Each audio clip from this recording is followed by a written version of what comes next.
Assalamualaikum warahmatullahi wabarakatuh. Perkenalkan, nama saya Muhammad Ivan Rohim dengan NIM P1323052, Prodi D3 Manajemen Pemasaran, Fakultas Sekolah Vokasi, Universitas 11 Maret. Di sini saya akan menjelaskan tentang materi advertising dan promotion. Baik, saya akan mulai untuk memaparkan materinya. Yang pertama ada pengertian. Untuk yang pengertian pertama adalah advertising. Advertising ini adalah bentuk komunikasi non-personal yang dibayar oleh sponsor untuk menyampaikan pesan kepada khalayak luas. Tujuannya adalah mempengaruhi persepsi, membangun kesadaran, ataupun mendorong untuk pembelian produk maupun jasa. Kemudian promotion. Promotion ini mencakup eh, aktivitas pemasaran yang mm, dirancang untuk meningkatkan penjualan jangka pendek, seperti diskon, event khusus, ataupun yang lain.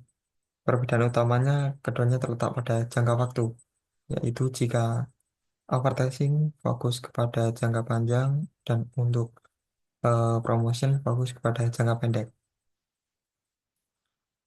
Dan juga semuanya ini promosi atau promotion ini bersifat taktis untuk hasil yang cepat. Itu yang membedakan antara advertising dan juga promotion. Yang advertising fokus kepada jangka panjang dan yang promotion fokus kepada jangka pendek. Selanjutnya yaitu tujuan advertising. Tujuan advertising adalah membangun awareness, kemudian meningkatkan interest dan desire, kemudian mendorong action, dan juga memperkuat posisi merek. Untuk membangun awareness ini, memperkenalkan merek atau produk kepada eh, masyarakat ataupun pelanggan ataupun konsumen. Kemudian meningkatkan interest dan desire. Ini dimasukkan menggunakan pesan kreatif untuk memicu ketertarikan dan sifat ingin memiliki produk ataupun merek. Kemudian eh, yang ketiga mendorong action. Mendorong action adalah mengarahkan audiens untuk melakukan tindakan seperti membeli ataupun mau memiliki ataupun mengunjungi website yang kita miliki tentang produk ataupun merek kita. Kemudian yang terakhir adalah memperkuat posisi merek. Di sini eh, memperkuat posisi merek dimaksudkan dapat membedakan merek dari kompetitor yang lain. Dapat dicontohkan semisal dari minuman soda, yaitu Pepsi dan Coca-Cola. Eh, Posisi merek di situ sangatlah kental, walaupun sama-sama minuman soda, namun eh, posisi merek sangat-sangat dikenal masyarakat karena Coca-Cola tetap masih unggul ataupun lebih banyak peminat daripada Pepsi. Misal contoh yang lainnya dari produk Nike yang menekankan motivasi olahraga. Jadi eh, memperkuat posisi mereknya adalah Nike dengan menekankan motivasi olahraga untuk identitas mereknya, yaitu eh, fokus ke bidang olahraga. Kemudian jenis-jenis advertising di sini ada produk advertising, institusional advertising, kemudian reminder advertising, dan juga comparative advertising.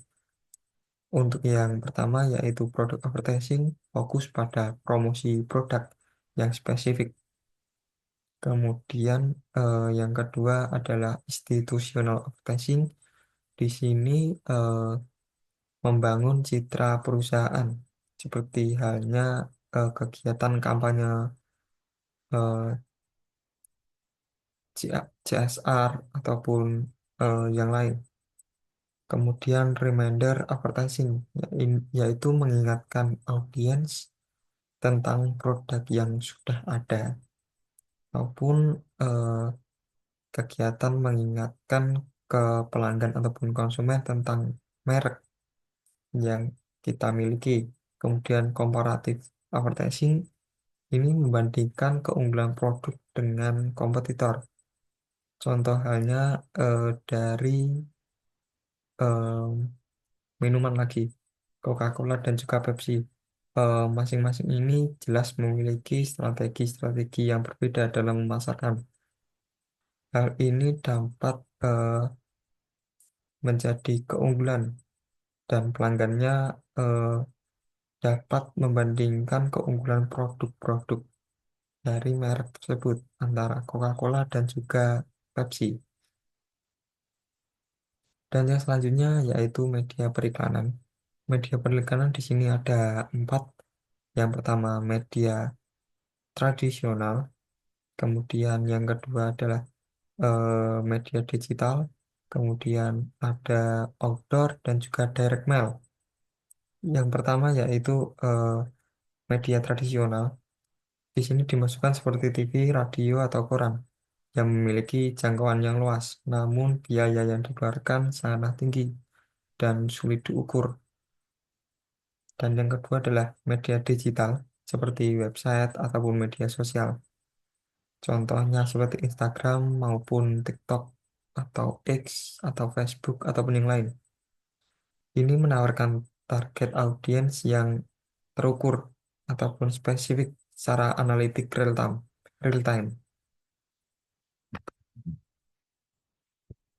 Kemudian ada outdoor seperti billboard ataupun iklan di transportasi publik. Hal ini efektif dalam visibilitas tinggi karena letaknya yang strategis. Kemudian ada direct mail, contoh halnya mengirim brosur ataupun eh, katalog melalui email atau via pos ataupun yang lain. Eh, Hal ini cocok untuk audiens yang sudah terdata ataupun datanya sudah eh, perusahaan miliki. Hal ini cocok untuk kita melakukan strategi direct mail. Selanjutnya yaitu strategi periklanan. Strategi periklanan ini dimulai dari menentukan target, kemudian menentukan audiens. Hal-hal ini dapat eh, dicari atau dilakukan ketika kita melakukan eh, target untuk yang ditentukan melalui demografi ataupun perilaku. Media strategi di sini saluran yang tepat yaitu seperti generasi Gen Z melalui TikTok ataupun Instagram. Kemudian ada kreatif strategi, ini mengembangkan pesan secara menarik. Jadi kreatif strategi ini kita diminta untuk mengembangkan pesan ataupun eh, kalimat untuk promosi agar lebih menarik. Seperti halnya storytelling ataupun humor. Yang terakhir ada eh, evaluasi dan juga efektivitas. Dilakukan melalui metrik seperti return on investment ataupun eh, survei kepuasan untuk tindakan yang berkelanjutan. Kemudian ada promotion mix. Promotion mix di sini eh, dimulai dari menentukan tepat, maaf, menentukan target audience.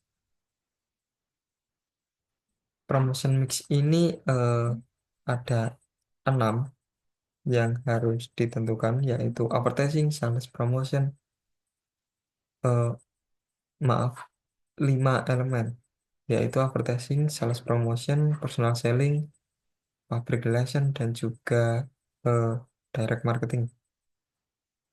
Untuk yang pertama yaitu advertising. Advertising adalah branding jangka panjang ataupun seperti halnya tadi, advertising ini dikhususkan untuk branding jangka panjang. Kemudian sales promotion yaitu dorongan untuk penjualan cepat. Contohnya seperti diskon, kupon, ataupun bundling.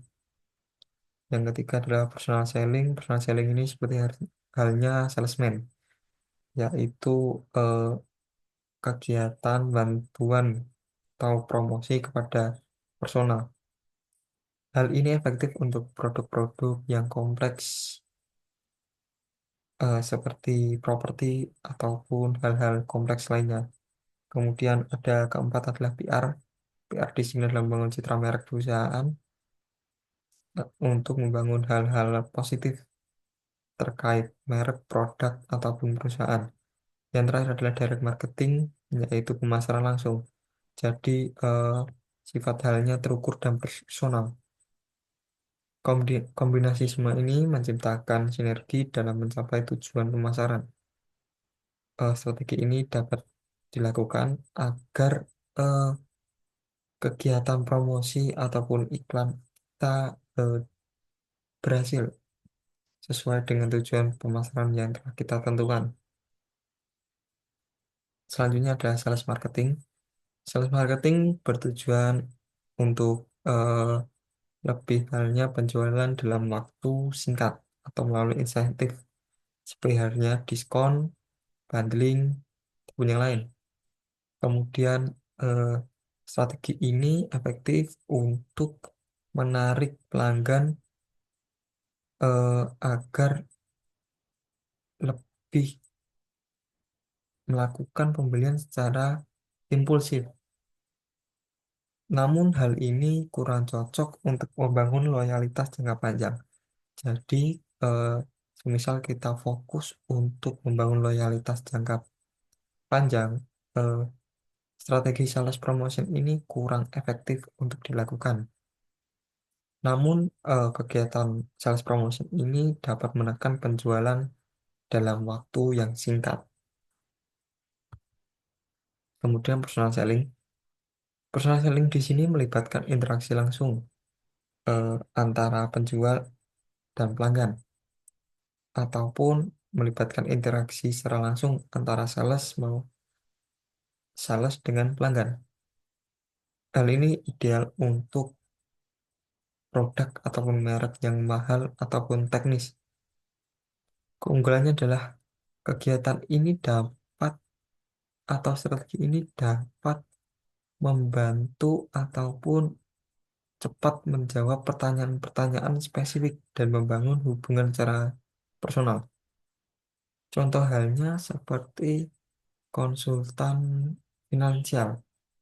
Konsultan finansial ini menawarkan layanan investasi secara tatap muka. Jadi, pertanyaan-pertanyaan spesifik tentang finansial tersebut dapat cepat terjawab. Kemudian, public relation.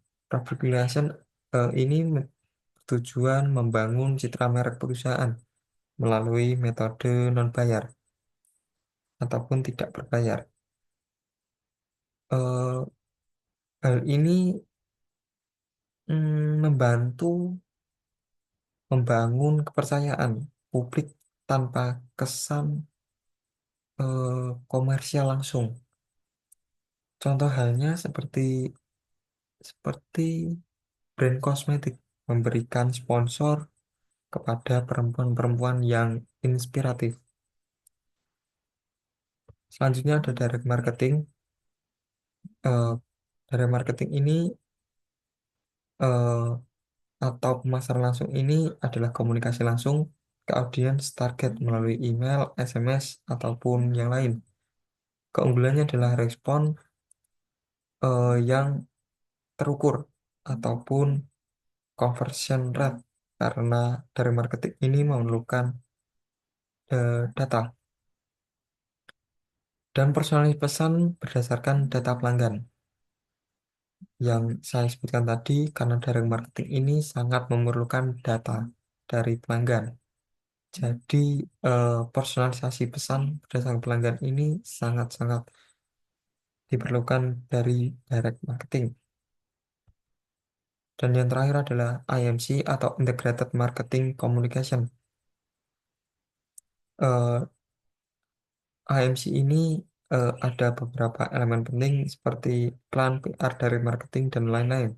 Tujuannya menyampaikan pesan melalui berbagai macam saluran.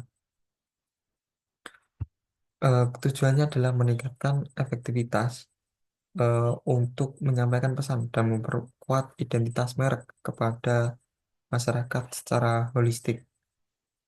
Mungkin itu saja yang dapat saya sampaikan. Kurang lebihnya mohon maaf. Wassalamualaikum warahmatullahi wabarakatuh.